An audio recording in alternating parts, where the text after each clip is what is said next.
that's beside the chair. I'm going to cross like that. There's the corner of it there. I'm going to go from my vanishing point and project the line out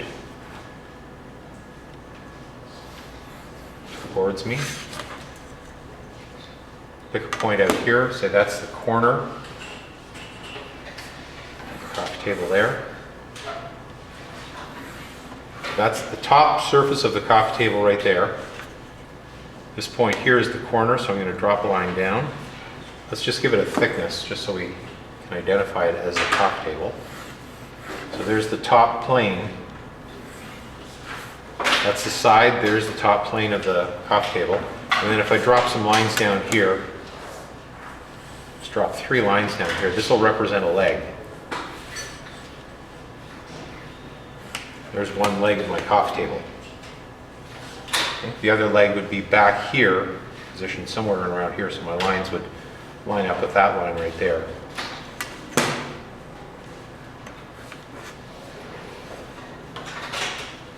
So this would be the far leg. Inside there. Okay. So there's coffee table, there's my chair, there's my wall back there. If I wanted to, I could put a lamp. I'll just box this out, but I can put a base of a lamp right here. This is going back to my vanishing point over here. So I'm just going to put a little square on the top.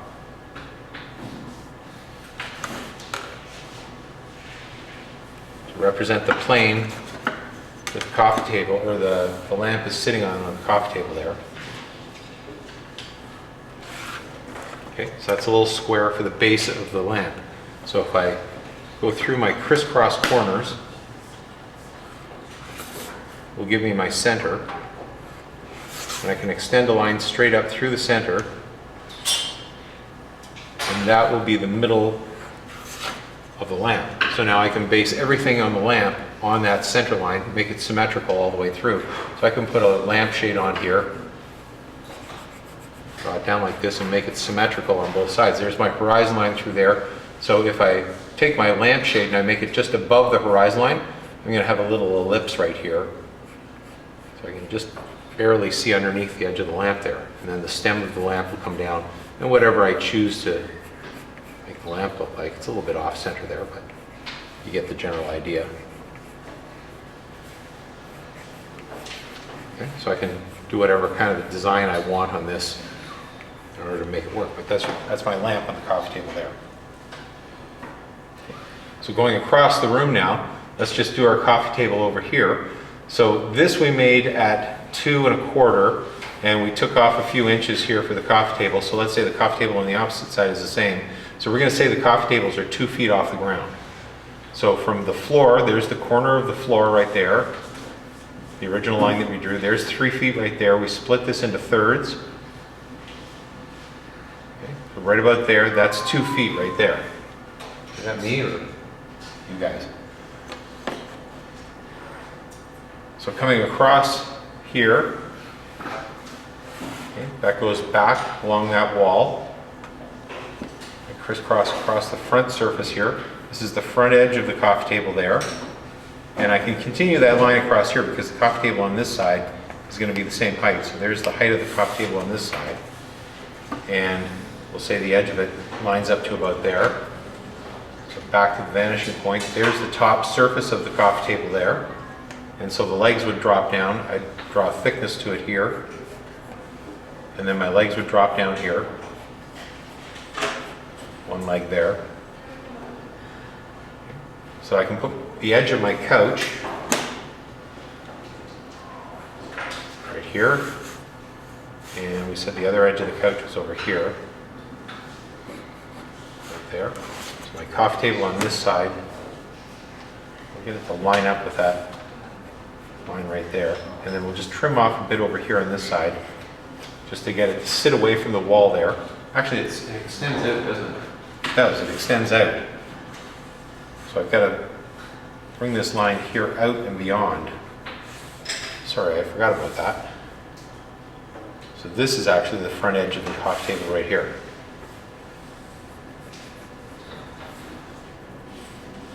That's the front edge.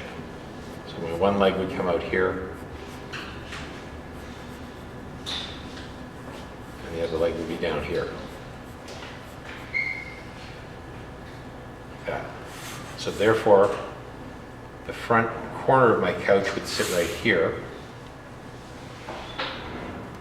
It's going to be just slightly higher than the coffee table there. So there's the front top edge, which then extends across this way the front. I have to pull this line here out. That corner is no longer valid because I've got to extend the coffee table forward.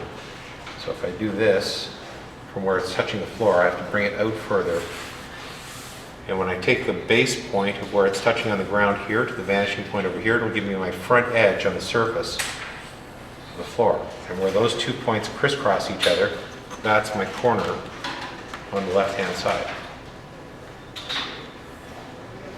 So now where that touches there, that's the corner of the top of the couch. Closest corner to me. My coffee table is flush to the alcove wall. I've got to bring it out towards me this way. So I've got to extend this line here, further out here. This be the front plane of it. So now going back to my vanishing point on this side. There's the front edge there. There's the bottom of the front edge. And my leg would now sit here. Again, that's just a simple 2-point perspective box there. This corner here has to extend back in space. This one has to extend back in space as well. So to figure out how far back I have to go here, all I have to do is go from this corner here on the floor, where the edge of the couch is, to my vanishing point back here. Just extend this line back like this. And as soon as it touches the wall floor line of the alcove, that's where I got to stop, because I can't go through that point.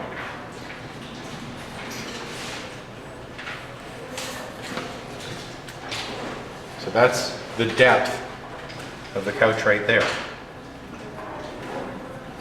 So now at this point, I've got pretty much everything that I need in the room, except for the table that's over here, the window back here, which are just on the surfaces. I've got the coffee table that I still have to draw in here that I'm going to see a little bit of, and my carpet that's down on the floor there as well. Right. And then the rest, I'm just chiseling away at the blocks that I've created. This is like a piece of granite that I'm going to carve away my couch by saying, okay, here's the arm here. So there's the front surface of the arm. We'll say that this is the bottom where the cushions are going to sit. Here's the other edge of my arm here. Something like that. So my cushions, I'll use this line here as my cushions, split it in half. There's one cushion there, there's the other cushion there. Extend these lines back to the vanishing point, top surface of the cushion. There. And there.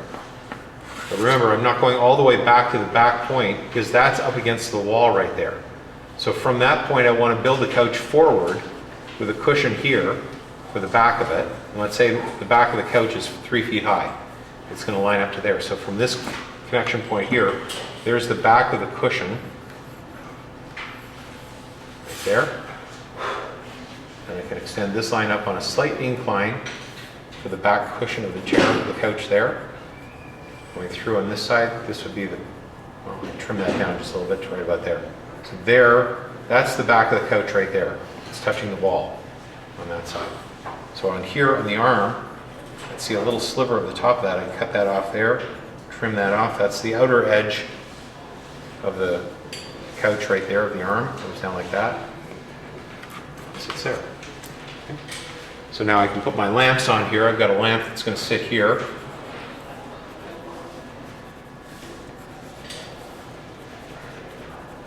I have another lamp that's off to the edge here, which will be pretty much out of the field of vision. I'm not even going to see it, so there's not really much point in drawing it other than for the sake of reference to say it's roughly about there. Okay. Then I decide how big is my window going to be.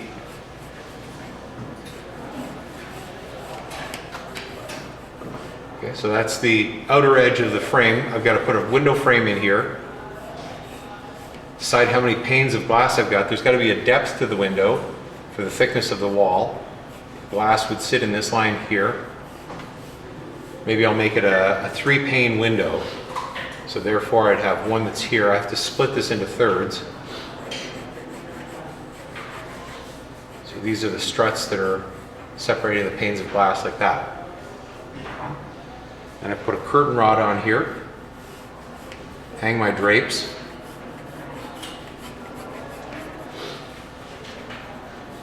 The other one would be hidden off to here. You might have something around the top here that connects in.